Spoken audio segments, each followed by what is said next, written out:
Entertainment Network.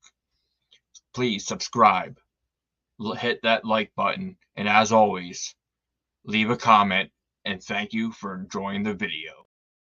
I got the Boston Celtics going to the final. I got them winning the all.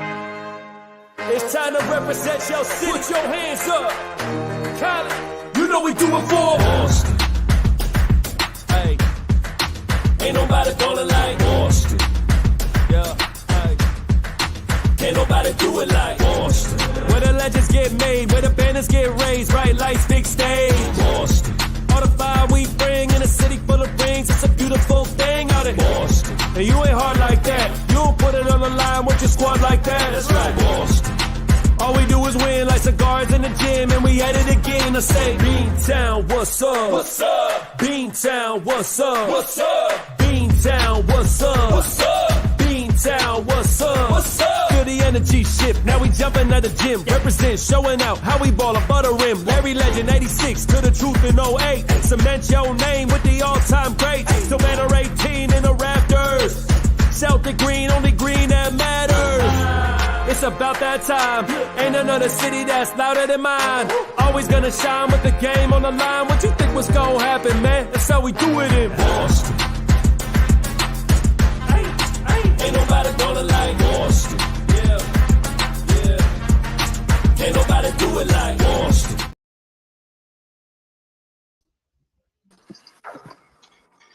Welcome, everybody, to another episode 17 of Dynasty Proud. I am here, the Rit from the Pesky Podcast, and we are brought to you by Boston Sports Entertainment Network. I am with my man, Alex, and we've got Celtics guru, Mikey Two Gunz. Let's start off with you, Alex. What's going on, man? How you doing? Doing great, getting antsy, ready for the finals. I don't know what to do with myself. You can only watch the same highlight so many times, can only listen to ESPN tell you that the Celtics suck so many times. I'm just ready for the games, ready to bring home banner 18. Damn right, man. Mikey, man, what's going on, man? You're right there in the trenches up there. Alex, I'm going to come back to you in a second and talk about your expedition going up there for the finals. But Mikey, man, well, what is the city, what's the feel up there like? Man, I'm telling you, this is the Celtics sweeping created the build-up equivalent to the Patriots being in the Super Bowl. You get almost 2 weeks of just constant hype, anticipation, media, like Alex was saying, stories recycled over and over and over again, beaten to death. People here are just rabid for the C's, cannot wait for the series to get it on. I can't wait either. I can't believe we still have to wait another, 4 more days till the series starts. But I'm ready. The city's ready. I'm ready. Let's just get it on. Yeah, and Alex, you're gonna be going up there, from Florida to Boston for the banner raising of banner 18. In theory. Yeah, I'll be up there right before Game 5. Knock on wood, if we somehow go up 3-0, might have to, change my travel plans a little bit. But, yeah, I'll be up there for Game 5 through the end of the series. So, I'll be at maybe at a watch party, maybe at a bar, just to be in the city when we're celebrating, winning the championship, rating hell down on Kyrie, just, the whole atmosphere there. Down here in Miami, it's just a bunch of people that, well, you guys had a Mickey Mouse path. You guys are going to get killed in the finals. And I'm like, I figured in Cancun, you guys would be a little bit more relaxed since you've been there for like a month and a half, but they're just going to hate from outside the club because they can't get in. So Jimmy will hold up the next one, but we're going to hold up this one. Well, Alex, I am so glad that you brought up Kyrie because, we're going to I was going to wait till later on in the podcast to sit there and drop this, but BSEN's dropping their latest shirt, limited edition, available now, FU Kyrie. And the more I'm looking at this shirt, I don't know if he's wiping away the tears or, what he's doing. But, man, you can get your shirt right now, BSEN 617.square.site, and you can get your FU Kyrie shirt. I'm sure the Garden is going to be chanting it from game 1 to the final buzzer of the championship game. So, but first, let's sit there and talk about the Pacers series. You know how quickly we wrap things up with them. Alex, we'll start with you. So the whole narrative, the whole playoffs was, well, yeah, the Celtics are winning every game by 30, but this is actually bad for them because, when it comes to clutch time, when they, when get further in the playoffs, they're not going to know to do it in clutch moments. We've always heard the narrative, they're terrible in the final minutes of games. They can't win close games, even though statistically they're one of the better teams in that situation. But, it's the eye test and it's, the fairy tale they tell on ESPN and that people tell themselves on Twitter. But I think this was actually great for them because, yeah, it would have been a lot less stressful to win each game by 30. But, this proves that they can handle those moments. Yeah, a lot of it was probably inexperience on Indiana's part. And that's where the experience comes in. And that's another thing that we have that we didn't have in the past is this experience in these moments. But, after in game one, it felt like it was over with 10 seconds left. And then the way they're hounding them defensively, causing the turnover, Jaylen Brown hitting that shot, then getting to overtime, Tatum taking over. And then games 3 and 4 in Indiana, a lot of times, when a star is out, historically speaking, not so much this year, particularly this postseason run, but when the star has been out, the Celtics will play down to their competition. They won't come with the right energy and the right effort. And you let, role players hang around long enough, they start building confidence, and then they dig themselves in a hole they can't get out of. The Celtics, they dug themselves in an 18-point hole, but every single time it looks like Indiana was ready to bring the knockout punch, we would just fight right back and just right down to the end. And that's where the experience, that's why bringing in a guy like Drew Holiday just made all the right plays the end of game 3 and 4, defensively, offensively. We had timely shots. It was very encouraging to see us in clutch time moments because game 3 and game 4, it's like in the past years, you just felt like, okay, a clutch time game, like they're going to find a way to blow this. And now I'm thinking the other way, like they're going to find a way to win this game. And that's growth, that's maturity, that's experience. And, we're going to be going up against Luka and Kyrie, 2 of the better closers in the game. But I feel better going into this, having just seen that, yes, Indiana isn't as good as Dallas. They don't have the same type of closers. Indiana is a great offensive team. They're one of the best offensive team, offensive ratings in NBA history. So people can talk about no Halliburton, even though we did go 2-0 against them with him. But we also didn't anticipate, Andrew Nembhard turning into Steph Curry for 2 straight games either. So we withstood that, made all the big plays down the stretch. We showed poise in those moments, and you got a sweep. And now you get all the extra rest, get Porzingis back. Hopefully we'll get into that during this. But like Mikey said, this feels like a Super Bowl buildup. After Tom Brady leads to another Super Bowl, you have 2 weeks leading into it. Unfortunately, it is the same narratives because there hasn't been games played. So ESPN's going to talk themselves into, the Celtics aren't ready for this, or they're going to lose, Mavs in 5 or 6. And then when the Celtics inevitably win, it's going to be, well, they're a super team, or is this one of the weaker teams? It's only because they had this Mickey Mouse run. But at the end of the day, the narratives don't matter. Banner 18 will hang forever. So, yeah, Mikey, what are your thoughts on the road and the journey that the Celtics have taken to get to the finals here? Yeah, the Celtics, as Alex was saying, they can't win because if they blow a team out by 30, this is what you should do. You have the easiest path. If they struggle, all these C's aren't ready. They're not clutch. What's going on with the superstars? Tatum's not a big enough star. He's not taking over the games like he should. It seems like the national narrative is always to pick, to how can we take this team down a notch. In the end, it really won't matter once we do win it all. Going back to the series, though, this I'll say this had to be one of the most competitive sweeps I've ever remembered seeing. Except for game 2, every game was a coin flip, getting down to the last minute or so. But as Alex was saying, you had this confidence this year, I know for myself especially, that it wasn't how the Celtics, how are they going to blow this? It's how are they going to pull this out? Aside from game 1, where I think everyone, even the most diehard Celtics fans figured that was going to be a loss. Aside from that game, all the other games you felt pretty darn confident that the Celtics were going to find a way. And then you have the Halliburton situation where, and it's happened in the past 2 series, that even without the team's biggest stars, our competition seems to rise.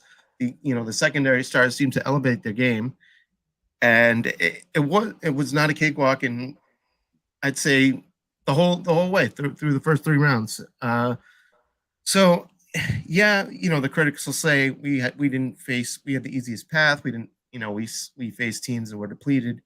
But the Celtics can't control that. We can only play who's in front of us.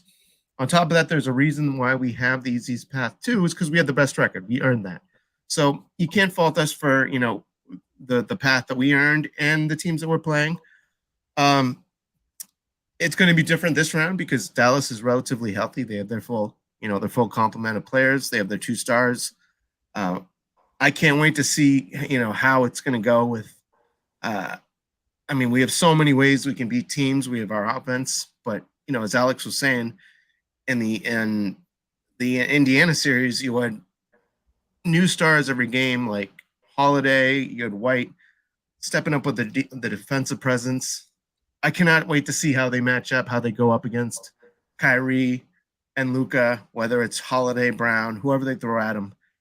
It's just going to be fascinating. I cannot wait to see it. It should be great basketball. Yeah, so we brought up, Tatum, we brought up Brown, we brought up Luka. All three, it doesn't matter who wins. It's their first NBA championship. So, Alex, what are your thoughts on, the age of each star? And then comparing, a lot of people want to sit there and consider Jason Tatum a veteran player. But he is still young, and he has a possibility of winning his first championship younger than Jordan, LeBron, and numerous others. So what are your thoughts, Alex? So we got right into a point that I was going to start with, that everyone holds Tatum to this standard. They act like, if he finally gets it done this year, that he's like this, 35-year-old journeyman that finally got over the hump after not, getting it his whole career. Basically like he's Jimmy Butler, except actually with a ring. So, Jordan, LeBron, KD, and KD had to join a 73-win team to do it. Like, they didn't win until they were 27, 28, 29. And Steph, too.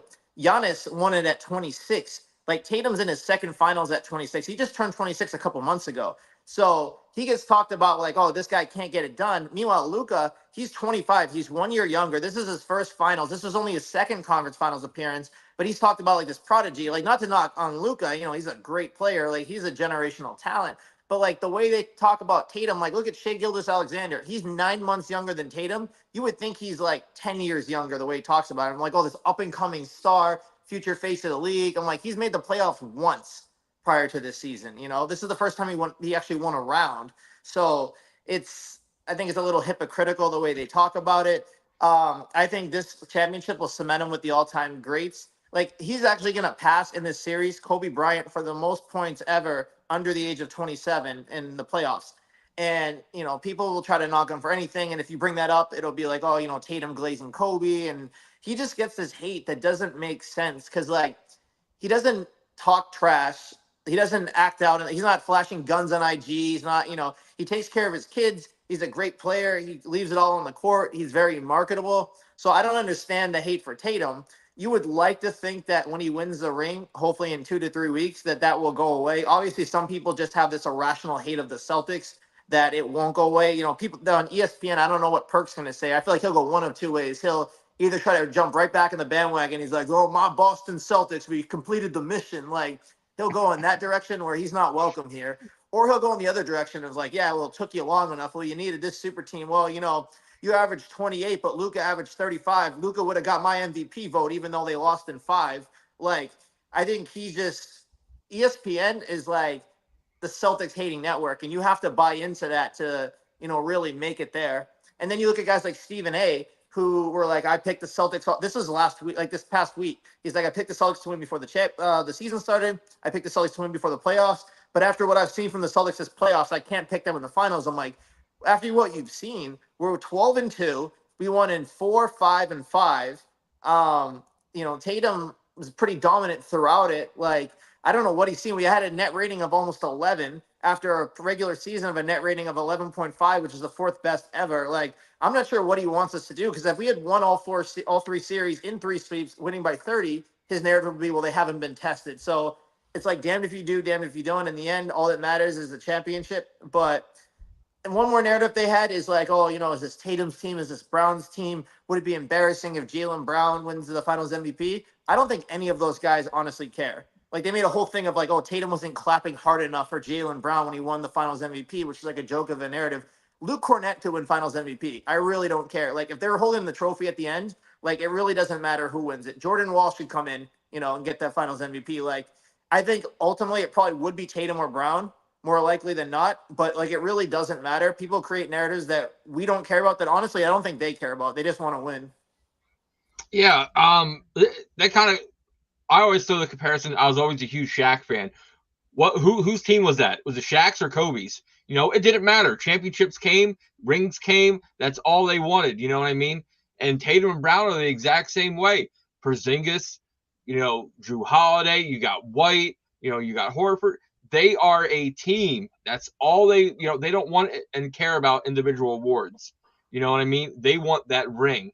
So, Mikey, what are your thoughts when you sit there and hear people like Stephen A. Smith and Perk and just the whole cast, Barkley and everybody complaining, about the Celtics when, man, you can't get any better than them right now in this time. The national hate for the Celtics is real. ESPN, unfortunately, a lot of the people that run it and that are on air are New Yorkers. New Yorkers hate Boston with a passion. They're all Knicks fans. So they're going to always – it's funny. If you watch how they cover the Knicks compared to the Celtics, they love it when the Knicks are doing great. How great MSG is, how loud it is, what a great atmosphere. The Knicks are back. The Celtics are doing good, and it's like, these guys, they're doing okay, they're great record. But this is all the turmoil that's going on. And it's funny because before Alex had mentioned all of those players, you think all these other guys would be way, SGA or some of the other guys that won rings were Tatum's way younger than Tatum when they did it. And it's the exact opposite. They were past Tatum's age. So it's crazy all the things that Tatum has actually accomplished at such a young age, even from his rookie year, making his mark in the playoffs, where it's baffling why the league is not it's sort of baffling, aside from the New York thing, why the league wants to take him down so hard. He does everything the right way. He does things with class. He's a good dad. He's not getting arrested. What's not to like about the guy? And the narrative always seems to be, how can we either pit him against Jaylen Brown? How can we look so deep into his body language that we're going to create some type of controversy? Like, even though he's a mild-mannered guy, he's not cheering hard enough for Brown's MVP. It's constantly just, the digging is to the point of absurdity at this point. And the guy that really disappoints me the most is Perk, because this guy won a championship with us in 2008. This guy should be, out of all the analysts, having the Celtics back, touting up the team, covering them in a positive manner. And it's like it's like he's getting off to the fact that he's going to piss off. How can I piss off the Boston fans the most? And it'll be interesting, the reception he gets when he's in Boston, because he's going to be here for the finals. I almost don't want him to do the 180 and start loving the Celtics. Like, all right, you've been hating on us the whole time. Stay that way. You're not you're not on the boat. You're not on the bandwagon. Stay there. We don't want you. I'm feeling he's not. I'm feeling he's going to come. He's going to start saying how much he loves the Celtics. He's going to start wearing his rings, or the ring he got here. But the Celtics hate is real, but it makes it that much sweeter when they start winning, and you can start pulling out all the receipts. Look what they said. Look what Perk said. Look what Stephen A. said. My bookmarks are full. They're exactly full and glowing by the day. Exactly. Like, I cannot wait to have the receipt party once the Celtics win, and we can just be like, oh, you really think they're that great? This is what you said on this date. So it'll make it that much more sweeter that when we win, but hopefully this will also give the Celtics their just due and the love that they deserve. And I think one more point I want to add is, on top of the fact people just have an irrational hate for the Celtics, I think it's fear as well, because that this could become a dynasty. Because this isn't like the big three Celtics or, some team on their last legs, just going for it one more time. This team is young. They're hitting their stride. They're mostly signed long term. Tatum's going to get a supermax this summer, and Jalen's new contract kicks in this summer. Drew Holiday is starting a 4-year contract this summer. Porzingis still has 2 more years. Al still has another year. Derek White is due for an extension. His number keeps growing by the day. But this team is mostly in their mid to late 20s, signed long term. If you give them a championship and you take that monkey off their back and all that pressure off, like this could be like 2 and 3 years, 3 and 4 years type of thing. And like people are just so afraid of that they're just going to lie to themselves and like talk down on them until the moment comes where they have to face reality. And it's like Colin Cowherd last week, where he kept saying, well, this easy path isn't good for him. Now it's like, even if they win this year, they're not going to be a dynasty. Like the goalposts just keep moving, and it, like I said, let them hate, fill up our bookmarks. I thought I emptied them all out after the Miami series, but I think they're like 3 times as big now. Yeah, and well, let's sit there and talk about Porzingis. He's going to be back for the finals. We all know that. And, the difference maker all season was Porzingis. He was like the keystone to the whole team, where he held the whole team together. He was the missing piece. Mikey, what are your thoughts with Porzingis coming back? What's he going to sit there and add? And, what can we be looking out for? A lot of people have asked me, can we win without Porzingis? And my answer is yes, we can. But having him adds a whole new element, a whole new dimension to the game that Dallas has to prepare for and has to account for. And I think if we can get him even at 75%, it just makes us that much more unstoppable. Reports out of practice look like he's not limited. He's practicing fully with the team. And that would be huge. Having him in the lineup just spreads the floor more, adds more size, more scoring threat, takes more pressure off JB and JT, and it gives the guys more rest too, because it lengthens the rotation. So while I think we can still win without him, having him just gives us that whole added advantage. Additionally, it makes it tougher for Dallas to prepare because they don't have tape on.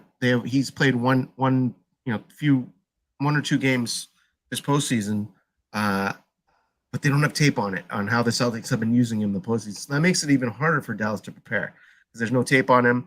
And are they going to prepare for facing the Celtics without him or with him? Because he'll, who knows how much he's going to play. So having him will be huge. It'll be interesting to see, how much we get out of him, how long he can go, if he's going to last the whole postseason. But I mean, even just the threat gives us a whole other dimension that Dallas has to prepare for, and gives us that much more of an advantage. I think offensively, he's like a cheat code for us, because any single time you get in trouble, you can toss it to him at the top of the key. Like, he can shoot over anybody, he can see over the defense. If you leave him one-on-one, he can back you down. If you double team him, we have 4 floor spacers on with him. And another thing he does is he pulls those bigs that Dallas has out of the paint, because like Lively and Gafford, they have to come out and guard that shot because he'll hit it. He can still shoot over them, but they have to get up on him. And that's going to create, driving opportunities, for the Jays, for Derek White, for Drew Holiday. And then if they don't, then he's just getting a wide open shot. Defensively, it creates some rim protection that we haven't had in these past series. It also allows for Al to not have to play 30, 35 minutes a game, so he can be fresher. I mean, Al had his moments where he looked great this postseason, and he had other moments where, he looked more his age, where he was gassed. So this was the intention of Porzingis, was not the regular season, was the postseason. Like, he played 3 games in like the first quarter, second quarter of game 4. I was actually at that game when he got hurt. I've been to 3 Miami games this year when he's been hurt. So, but we made it through this postseason without him. We've been very fortunate, but like, we could win it without him. I don't think he needs to be at 100%, but just his physical presence out there, you have to respect, because he'll hit a shot. I mean, you can even see him in practice. He's just hitting everything. If you give him a shot, he's going to hit it. And even if you're up on him, he can shoot over anybody. So I think he makes us that much more dangerous. Like you said, it shortens the rotations more because instead of playing, Luke Cornett minutes or Xavier Tillman minutes or, even Sam Hauser, who I think the Monstars took his jump shot away. Maybe he's regained that in practice this week, but it's, it deepens our roster. So I think with him, I can't even see the series going to a game 7 short of something unforeseen happening. Yeah. One thing I want to sit there and bring up now is the payback. Kyrie is going to be overshadowing being a former Celtic playing in the finals, but Porzingis also was a former Mav playing them in the NBA finals. Which one do you think is going to be the bigger storyline? Is it going to be Kyrie, with the Boston fans because of how he exited, or will there be, some good feelings coming from Dallas, Alex? I mean, I think Kyrie's definitely the bigger storyline. He's literally turned himself into a villain. Like I said, some of it he controls, some of it he didn't, but he never helps himself, like, ever. Like, it's one thing if, like, he was a dickhead when he was here, and then he's just like, you know what, I'm going to go play with my friend. I didn't want to be in Boston. I want to go play with my bestie, KD, when we planned this for a year, even though I said I was going to sign back there. If he just went on his merry way and just ignored it, but he doesn't help himself. He talks crap in the media. He's flipping off the fans. He's clearly letting it get to him. So, when you listen to Stephen A and Perk and everybody is like, oh, this is a new Kyrie, he's a changed man. We'll see, he's not getting this. Like, he'll get the normal booze that any player gets on the road. Like, he's coming to Boston. Like, think of A-Rod during the prime Red Sox-Yankees rivalry. Like, I'm trying to think of that, but this is a whole new level. This is for a championship. And, like, there's a lot on the line. So if he really has changed, we'll see. But I can't imagine. I think Kyrie's a narcissist. I think he's an egomaniac, and I think he's going to play right into it. And, the last 2.5 years, including the postseason, he's 0-10 against us. So he hasn't done very well. So, he can bring all the sage he wants into the arena beforehand. But I think we get in his head. Now, he has a killer with him in Luka. But if Kyrie's not the Kyrie that he's been this postseason, I don't think they have any shot. Like, he needs to be that Kyrie because Dallas is not a super team. Like, I think we match up very well with them. Like, Denver would have been a much tougher matchup. Like, what people need to understand is, like, Minnesota beat Denver. A lot of things were with matchups. So people were on the Minnesota bandwagon. Then Dallas beat Minnesota. They're like, well, Dallas beat Minnesota and Minnesota beat Denver. That means Dallas is better than Denver, which means they're definitely better than the Celtics. Like, it doesn't work like that. Everything's matchup. So I think it's an ideal matchup for us. Now, with KP returning to Dallas, I think it would have been more of a thing if we played the Knicks in the conference finals because there was something there a little bit. Now, it wasn't anything close to like the animosity that with the Kyrie and the Boston fans, but even the regular season, I mean, the Knicks fans are a whole different level of everything. But he was getting, like ruthless bulls, like Porzingis sucks, stuff like that. I don't know what he'll get in Dallas. I'm sure he'll get booed, but like it's like child's play compared to what Kyrie's going to get in Boston. And just my dream is the Celtics winning the title in a game in Boston, and we're up big like we were at the end of Game 6 against the Lakers in 2008, and just the crowd just giving it to Kyrie and him having to just take it. I mean, we'll see if he actually would just take it. People would say Kyrie sucks, and then he'd be like, oh, there were racial overtones in it. But Kyrie is Kyrie. At the end, it doesn't really matter. He's, like he said, we're in their way. Like, they're in our way of getting where we want to go, which is Banner 18. Exactly. Mikey, what are your thoughts on who's the big storyline playing against their former team? It is interesting you brought up the KP being a former Dallas player. I think most people nationally forget that. So I think the bigger storyline, the way bigger storyline is the Kyrie thing. But I think it is an underrated storyline going in that because I think KP is very, very motivated to stick it to Dallas because they didn't do him. They did him kind of dirty there too. But the thing that everyone wants to see is the minute Kyrie touches the ball, or even during the introductions, the level of booing that Kyrie's going to get every time he even is close to the ball, it's going to be off the charts. And I cannot wait to see how it affects him because we've seen it in past series. I was in the Garden when the Celtics played the Nets a couple years ago when we swept the Nets, and you could see how much it bothered Kyrie. The dude has. They can say all he wants in the national media. This guy's in a great place. He's all better. This and that.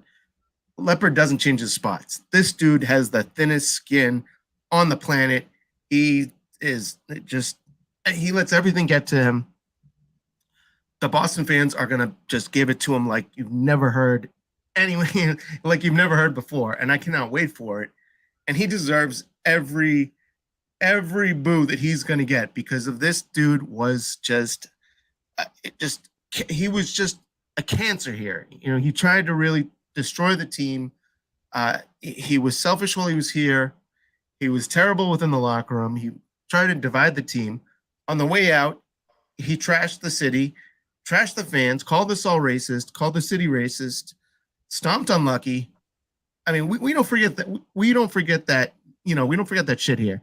And it's almost like Kyrie wants that to be forgotten. Like, oh, that's the past. Why can't people move on? No, Boston fans are not going to, especially with that. We ain't moving on from that. For the finals, he's going to hear every.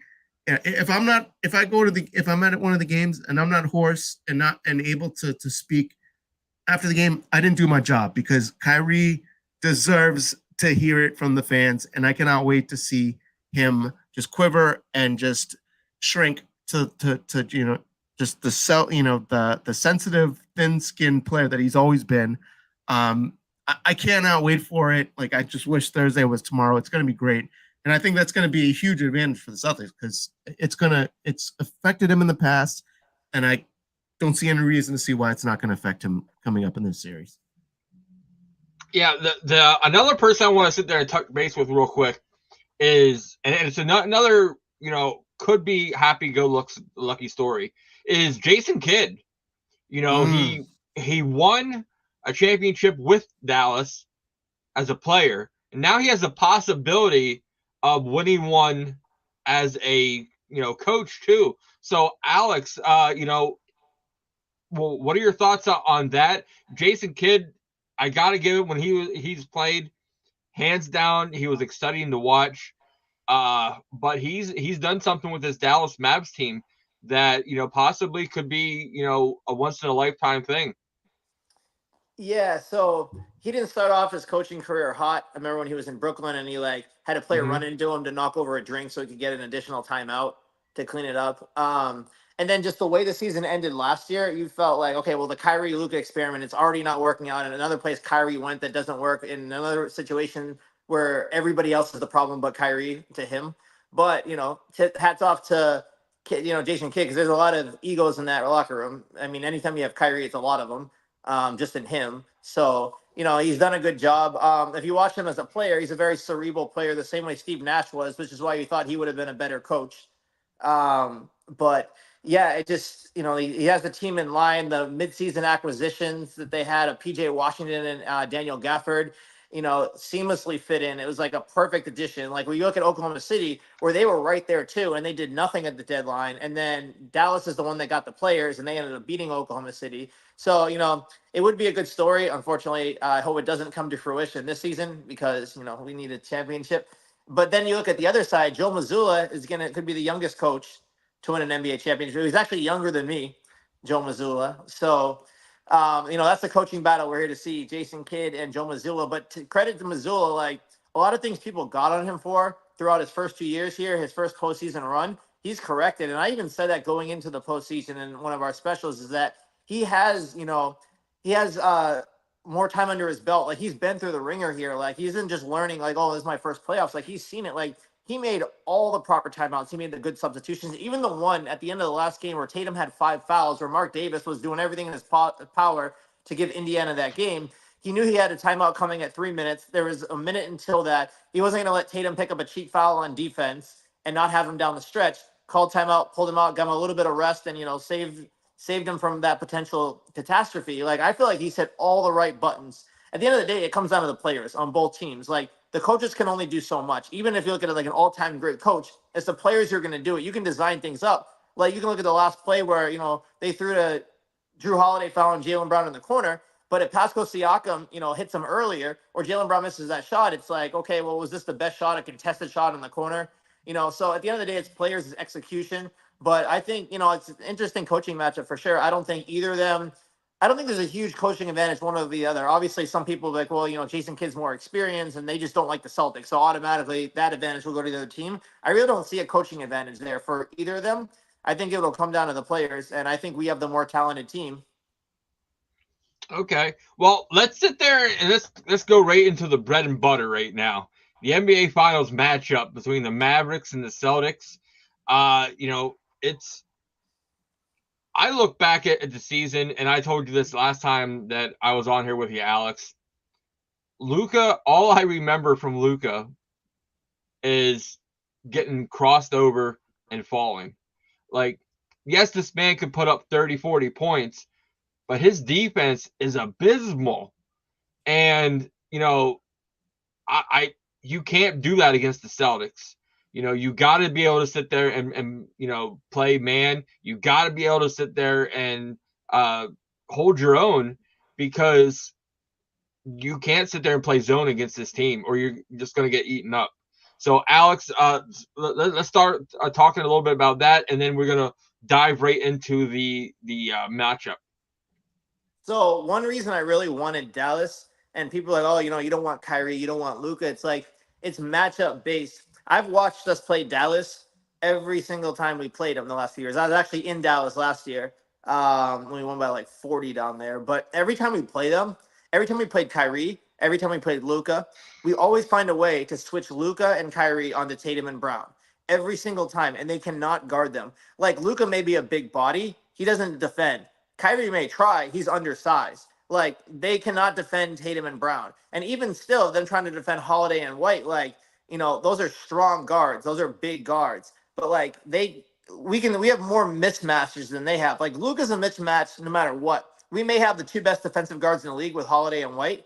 Luka's gonna always get his points. He scored 40 in the last time he played them, and we won by 30. So like, Luka putting up big numbers isn't like an end all be all. It's how he get it. It's his efficiency. It's okay. Luka can score 45, but if Kyrie has 17, and that's the second leading scorer, like, we're going to win that game. The scarier one is where Luka ends up with like 28 to 30, but he has like 11, 12 assists, and Kyrie has 30 as well, and the ball is moving. So I like this matchup with us. They don't have a dominant big. Like, they have a lot of rim runners in Gafford, in Lively, but we neutralize that having Porzingis down there, having big switchable wings and defenders. So I really like this matchup for us. Are we doing predictions now, or are we doing that at the end? We're going to do that at the end.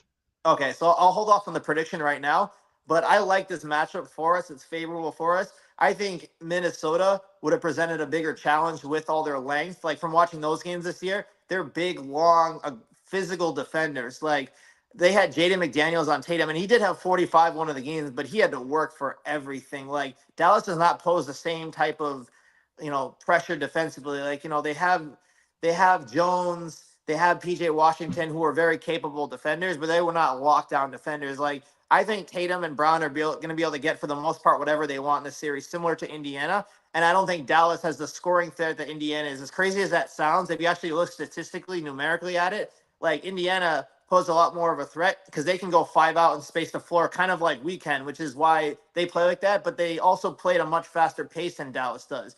Like, Luka and Kyrie play at a much slower pace. Now, they have rim runners that I mentioned, so you have to watch for that, similar to when we had Rob Williams.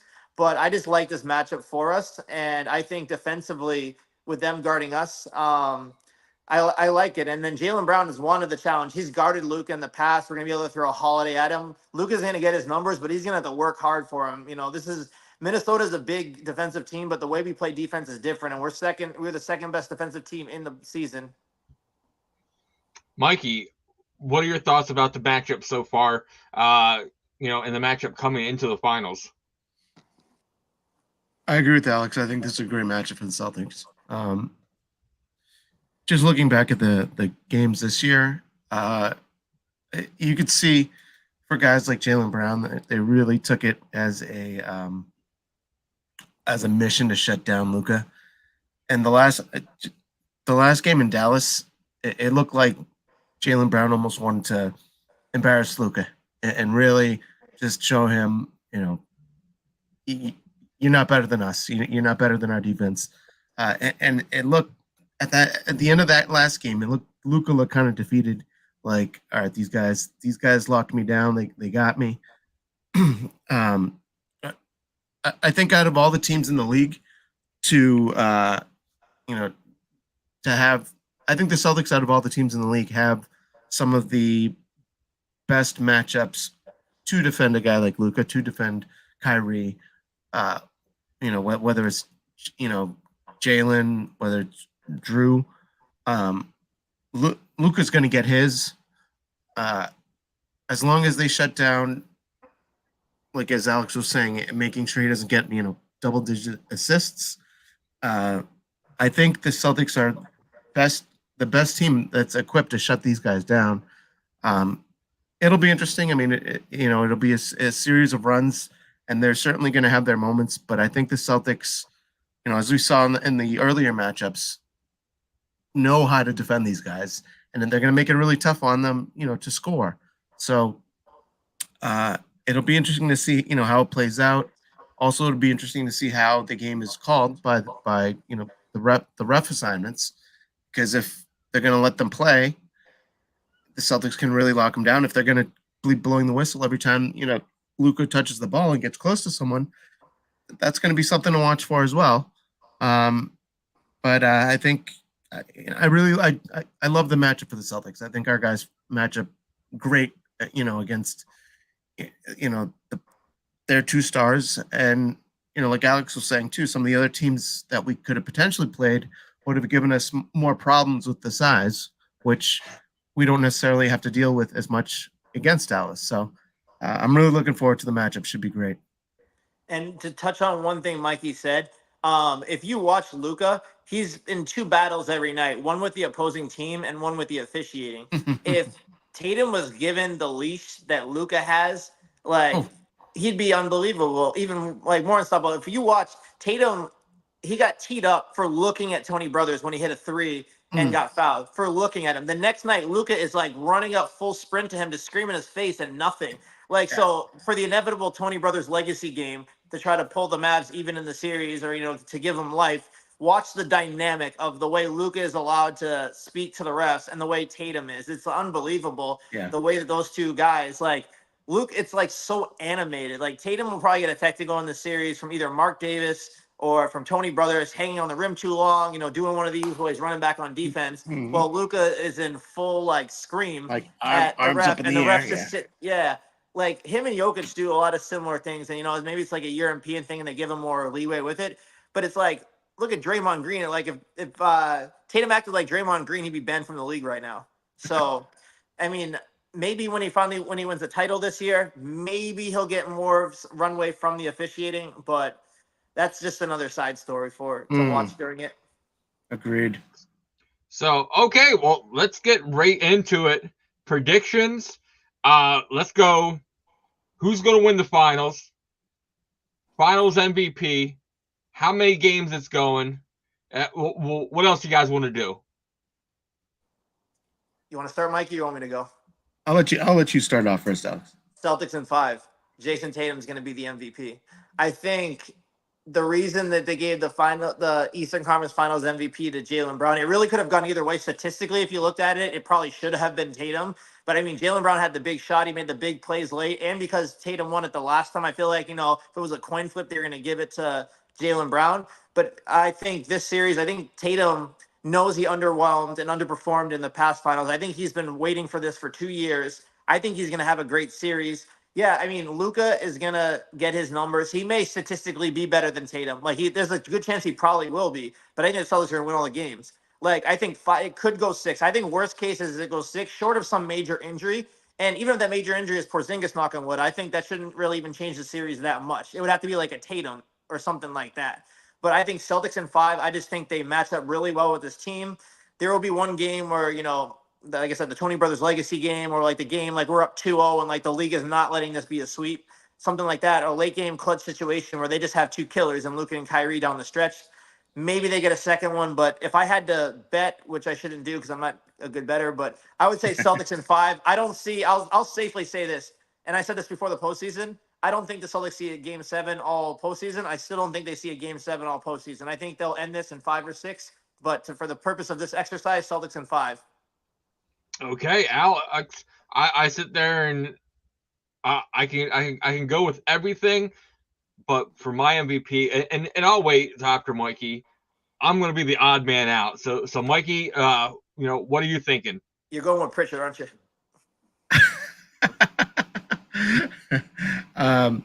Cornet, I thought you go with Cornet. Yeah. No, I'm thinking 5 or 6 too. Just for the sake of this argument, I'll take it in 6. Seeing as and 6 is kind of like my worst case scenario, being that the Celtics get lazy, drop one of the home games, and then come back, play great on the road, and then come back and win it in 6. My MVP will be Brown. I think he'll kind of piggyback off what he did this last series. I think his confidence is at an all-time high. I think he's going to be making the big shots in the clutch. Not that JT isn't, but I think this is Brown's year. So I'm saying Celtics in 6. Okay, and I will go Celtics in 5. MVP will be Porzingis, and I'm picking that because he's going to be the difference maker, stretch the field, stretch the court, and I'm going to sit there and say Dallas will do something stupid. Okay, and if you ever watch the Pesky podcast, I make these bold predictions, and about 65% of them don't happen.